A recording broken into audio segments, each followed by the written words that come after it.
Welcome back to the Free Video Books channel. Today we're reading the chapter called Seward's Diary Part 2, of the novel Dracula written by Bram Stoker. Before we get started, why not like and subscribe? Now, sit tight and let's get into it. The funeral was arranged for the next succeeding day, so that Lucy and her mother might be buried together.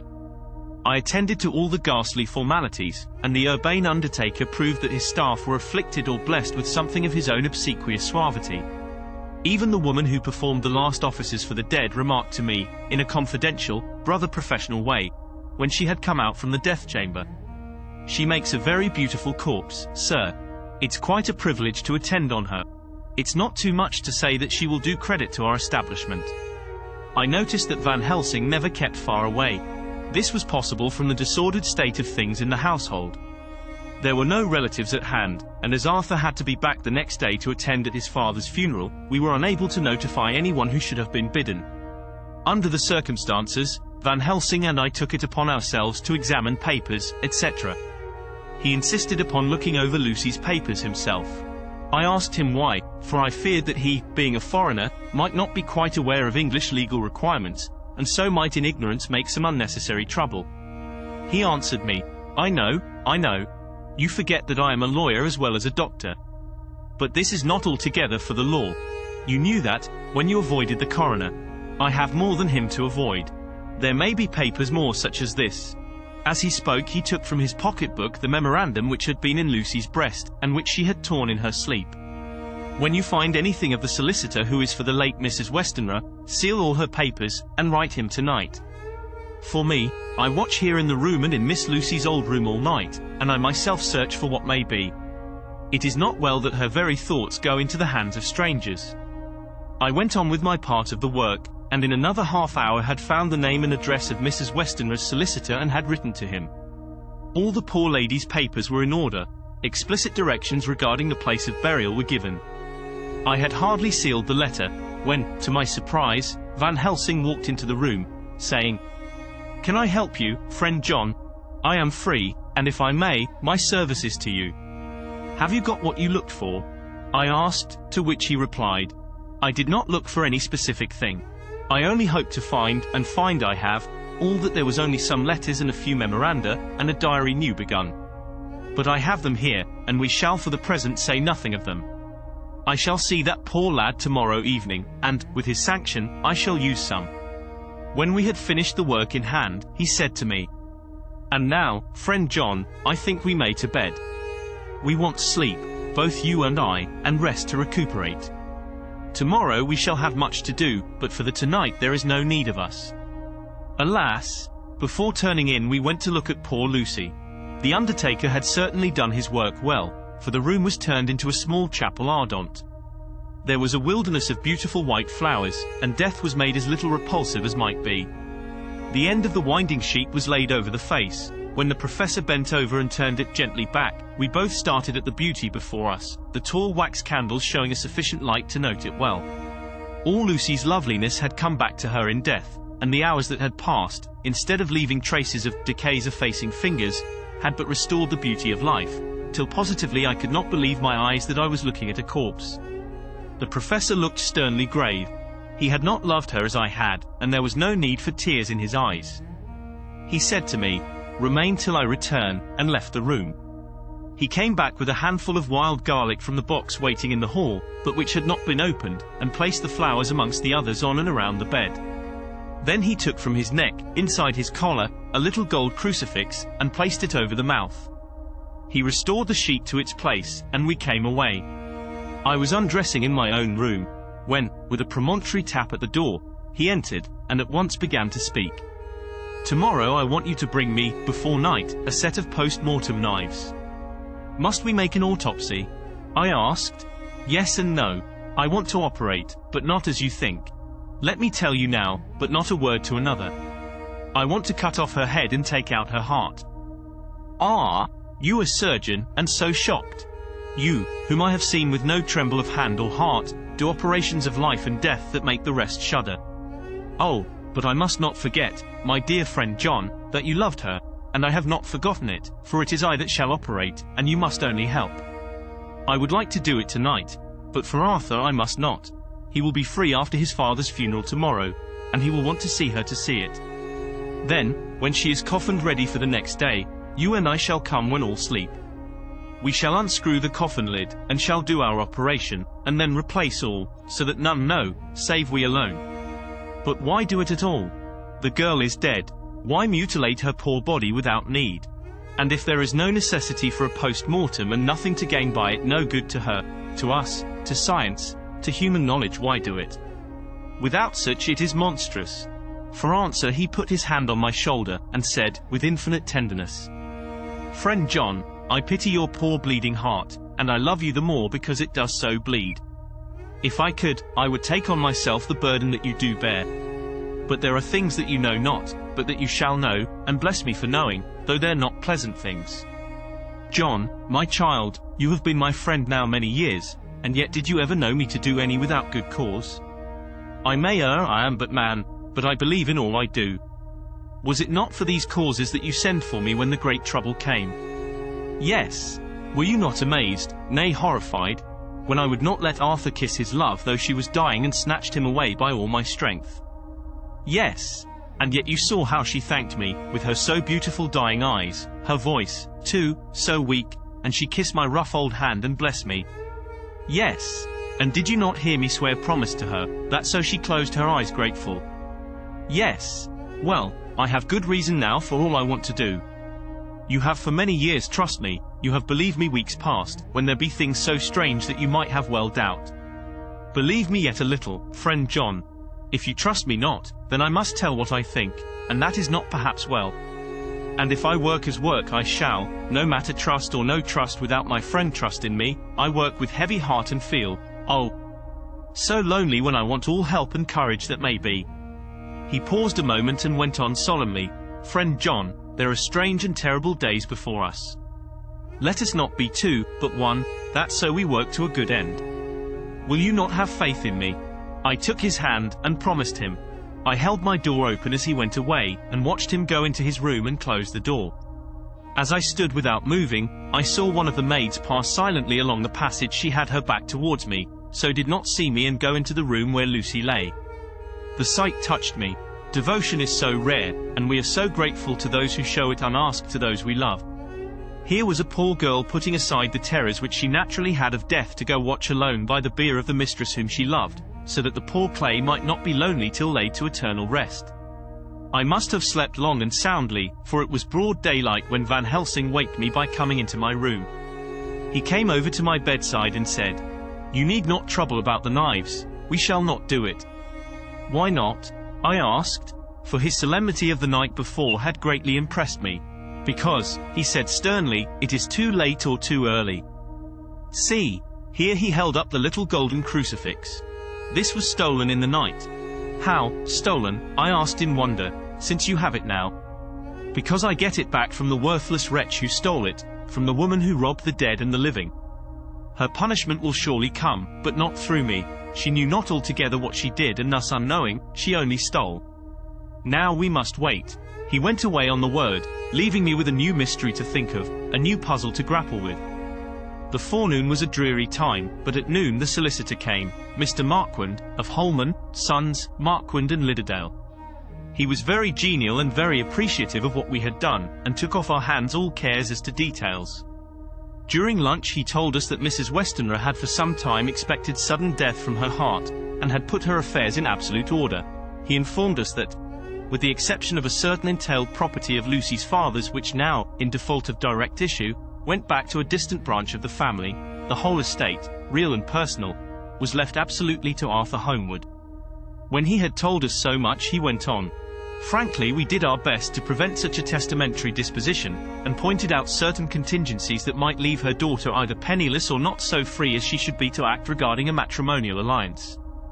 Indeed, we pressed the matter so far that we almost came into collision, for she asked us if we were or were not prepared to carry out her wishes. Of course, we had then no alternative but to accept. We were right in principle, and 99 times out of 100 we should have proved, by the logic of events, the accuracy of our judgment.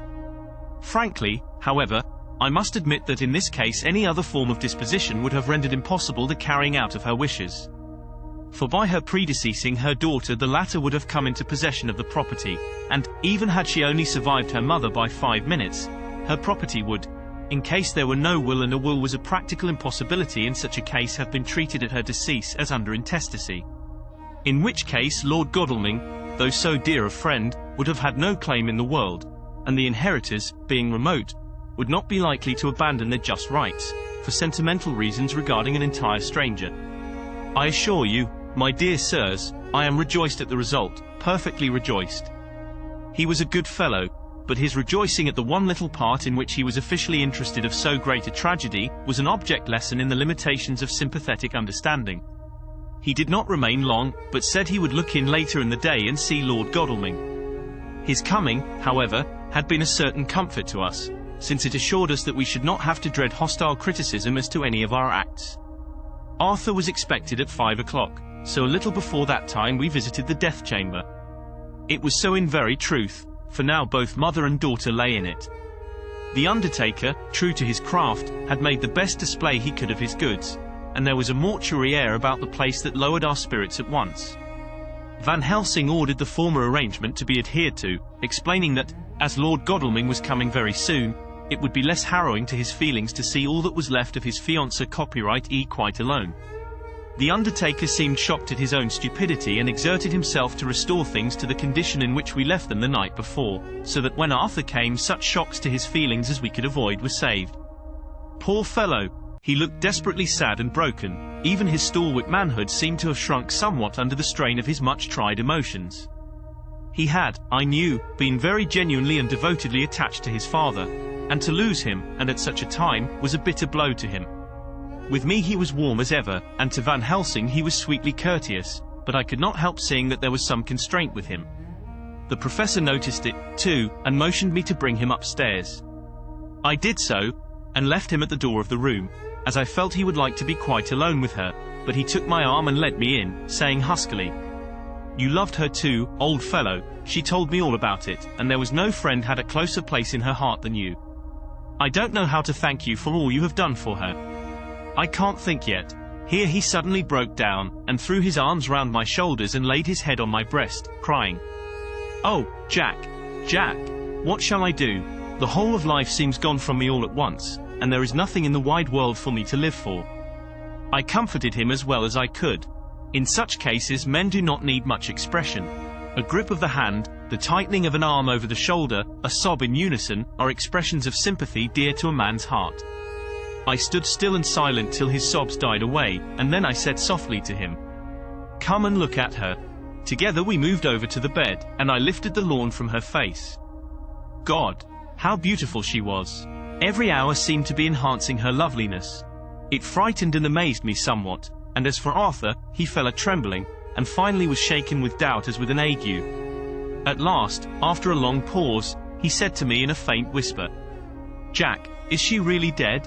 I assured him sadly that it was so, and went on to suggest, for I felt that such a horrible doubt should not have life for a moment longer than I could help, that it often happened that after death faces became softened and even resolved into their youthful beauty. That this was especially so when death had been preceded by any acute or prolonged suffering. It seemed to quite do away with any doubt, and, after kneeling beside the couch for a while and looking at her lovingly and long, he turned aside. I told him that that must be goodbye, as the coffin had to be prepared, so he went back and took her dead hand in his and kissed it, and bent over and kissed her forehead.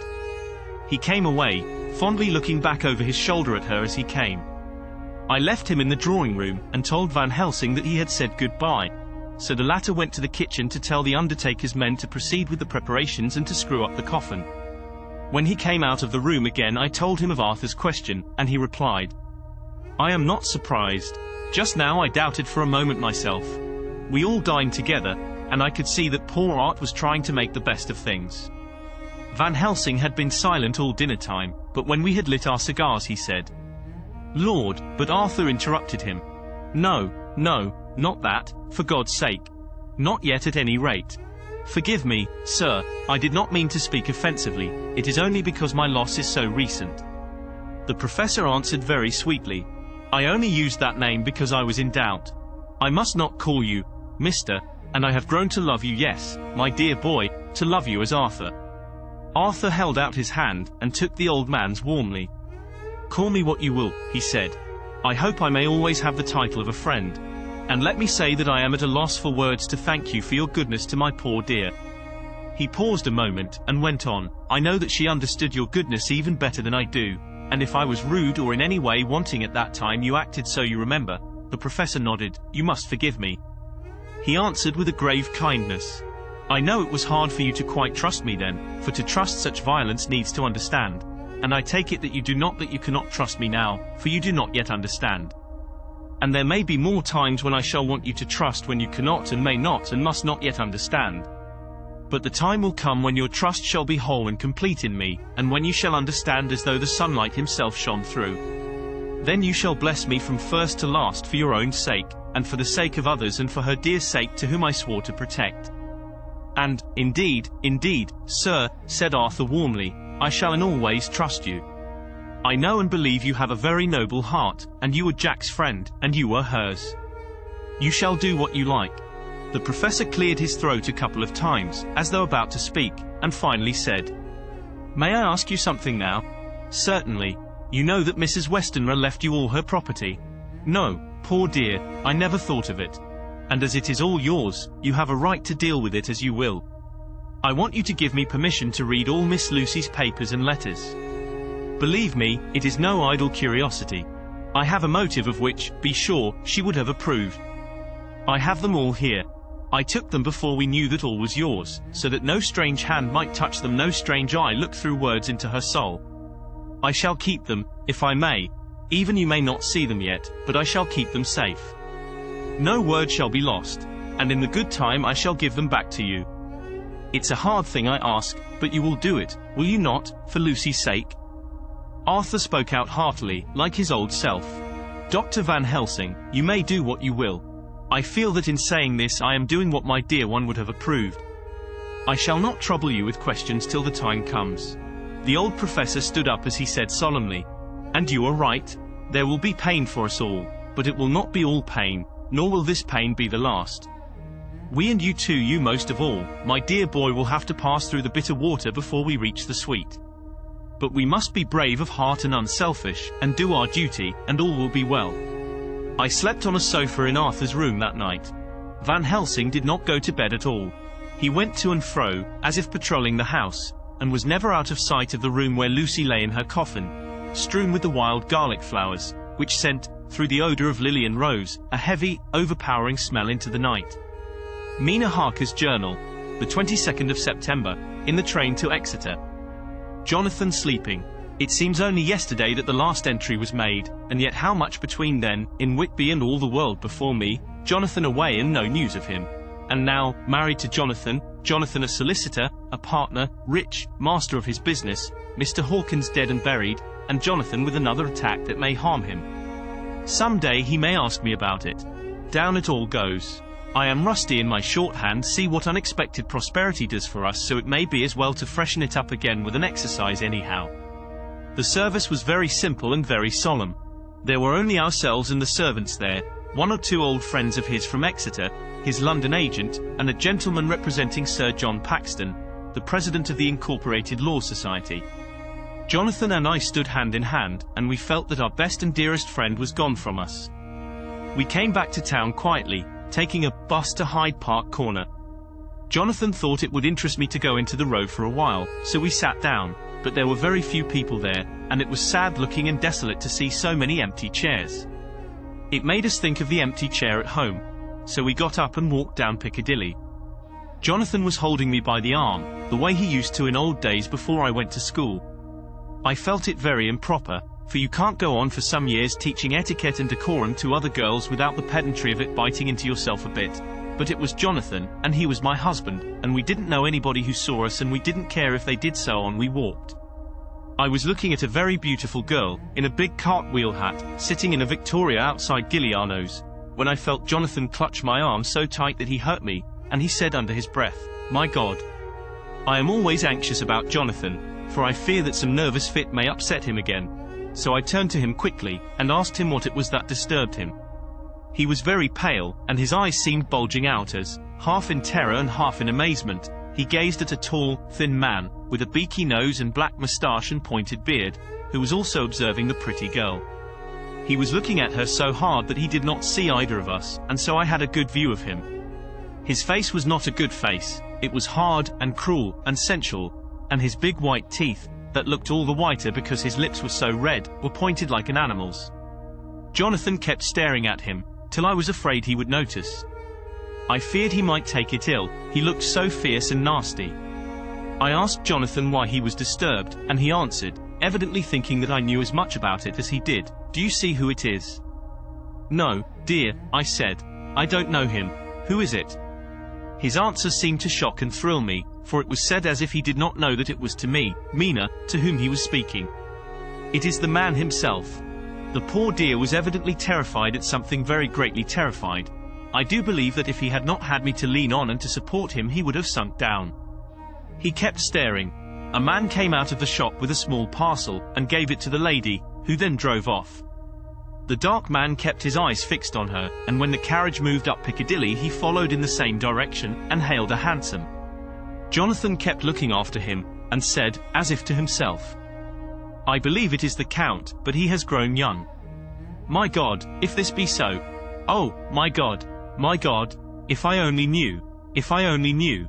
He was distressing himself so much that I feared to keep his mind on the subject by asking him any questions, so I remained silent. I drew him away quietly, and he, holding my arm, came easily. We walked a little further, and then went in and sat for a while in the Green Park. It was a hot day for autumn, and there was a comfortable seat in a shady place.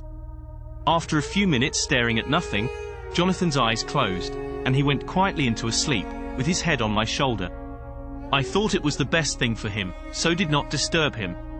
In about 20 minutes he woke up, and said to me quite cheerfully, "Why, Mina, have I been asleep? Oh, do forgive me for being so rude. Come, and we'll have a cup of tea somewhere." He had evidently forgotten all about the dark stranger, as in his illness he had forgotten all that this episode had reminded him of. I don't like this lapsing into forgetfulness. It may make or continue some injury to the brain. I must not ask him, for fear I shall do more harm than good, but I must somehow learn the facts of his journey abroad. The time is come, I fear, when I must open that parcel, and know what is written. Oh, Jonathan, you will, I know, forgive me if I do wrong, but it is for your own dear sake. Later, a sad homecoming in every way, the house empty of the dear soul who was so good to us, Jonathan still pale and dizzy under a slight relapse of his malady, and now a telegram from Van Helsing, whoever he may be. "You will be grieved to hear that Mrs. Westenra died 5 days ago, and that Lucy died the day before yesterday. They were both buried today. Oh, what a wealth of sorrow in a few words. Poor Mrs. Westenra, poor Lucy, gone, never to return to us. And poor Arthur, to have lost such sweetness out of his life. God help us all to bear our troubles. Dr. Seward's diary, the 22nd of September, it is all over. Arthur has gone back to Ring, and has taken Quincy Morris with him. What a fine fellow is Quincy. I believe in my heart of hearts that he suffered as much about Lucy's death as any of us, but he bore himself through it like a moral Viking. If America can go on breeding men like that, she will be a power in the world indeed. Van Helsing is lying down, having a rest preparatory to his journey. He goes over to Amsterdam tonight, but says he returns tomorrow night. That he only wants to make some arrangements which can only be made personally. He is to stop with me then, if he can. He says he has work to do in London which may take him some time. Poor old fellow. I fear that the strain of the past week has broken down even his iron strength. All the time of the burial he was, I could see, putting some terrible restraint on himself. When it was all over, we were standing beside Arthur, who, poor fellow, was speaking of his part in the operation where his blood had been transfused to his Lucy's veins. I could see Van Helsing's face grow white and purple by turns. Arthur was saying that he felt since then as if they two had been really married and that she was his wife in the sight of God. None of us said a word of the other operations, and none of us ever shall. Arthur and Quincy went away together to the station, and Van Helsing and I came on here. The moment we were alone in the carriage he gave way to a regular fit of hysterics. He has denied to me since that it was hysterics, and insisted that it was only his sense of humor asserting itself under very terrible conditions. He laughed till he cried, and I had to draw down the blinds lest anyone should see us and misjudge. And then he cried, till he laughed again, and laughed and cried together, just as a woman does. I tried to be stern with him, as one is to a woman under the circumstances, but it had no effect. Men and women are so different in manifestations of nervous strength or weakness. Then when his face grew grave and stern again, I asked him why his mirth, and why at such a time. His reply was in a way characteristic of him, for it was logical and forceful and mysterious. He said, "Ah, you don't comprehend, friend John. Do not think that I am not sad, though I laugh. See, I have cried even when the laugh did choke me. But no more think that I am all sorry when I cry, for the laugh he come just the same. Keep it always with you that laughter who knock at your door and say, 'May I come in?' is not the true laughter. No, he is a king, and he come when and how he like. He ask no person, he choose no time of suitability. He say, 'I am here. Behold, in example I grieve my heart out for that so sweet young girl, I give my blood for her, though I am old and worn. I give my time, my skill, my sleep. I let my other sufferers want that so she may have all. And yet I can laugh at her very grave laugh when the clay from the spade of the sexton drop upon her coffin and say, thud, thud, to my heart, till it send back the blood from my cheek. My heart bleed for that poor boy, that dear boy, so of the age of mine own boy had I been so blessed that he lived, and with his hair and eyes the same. There, you know now why I love him so. And yet when he say things that touch my husband heart to the quick, and make my father heart yearn to him as to no other man, not even to you, friend John, for we are more level in experiences than father and son, yet even at such moment king laugh he come to me and shout and bellow in my ear, here I am, till the blood come dance back and bring some of the sunshine that he carry with him to my cheek. Oh, friend John, it is a strange world, a sad world, a world full of miseries, and woes, and troubles. And yet when king laugh come he make them all dance to the tune he play. Bleeding hearts, and dry bones of the churchyard, and tears that burn as they fall all dance together to the music that he make with that smileless mouth of him. And believe me, friend John, that he is good to come, and kind. Ah, we men and women are like ropes drawn tight with strain that pull us different ways. Then tears come, and, like the rain on the ropes, they brace us up, until perhaps the strain become too great, and we break. But king laugh he come like the sunshine, and he ease off the strain again, and we bear to go on with our labor, what it may be. I did not like to wound him by pretending not to see his idea, but, as I did not yet understand the cause of his laughter, I asked him.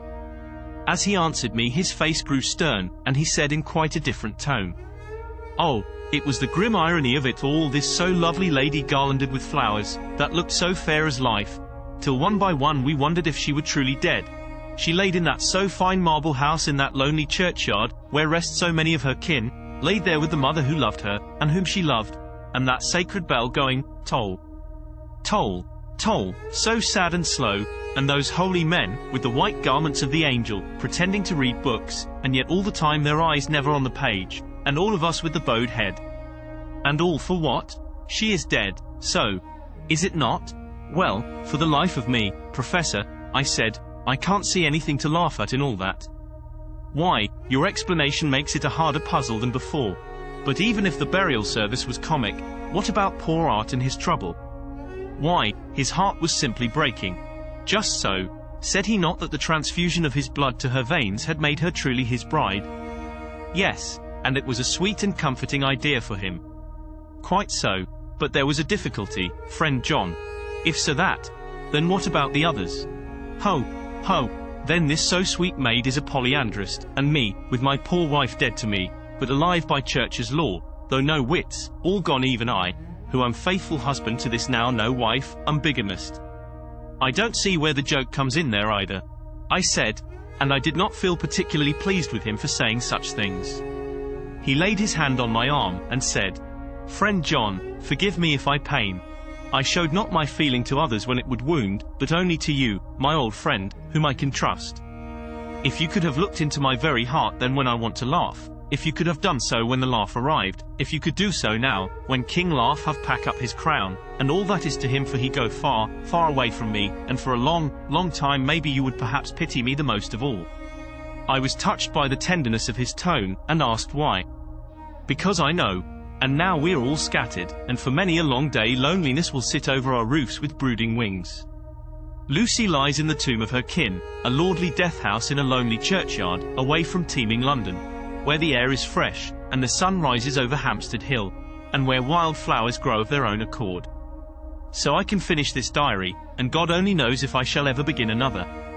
If I do, or if I even open this again, it will be to deal with different people and different themes. For here at the end, where the romance of my life is told, ere I go back to take up the thread of my life work, I say sadly and without hope.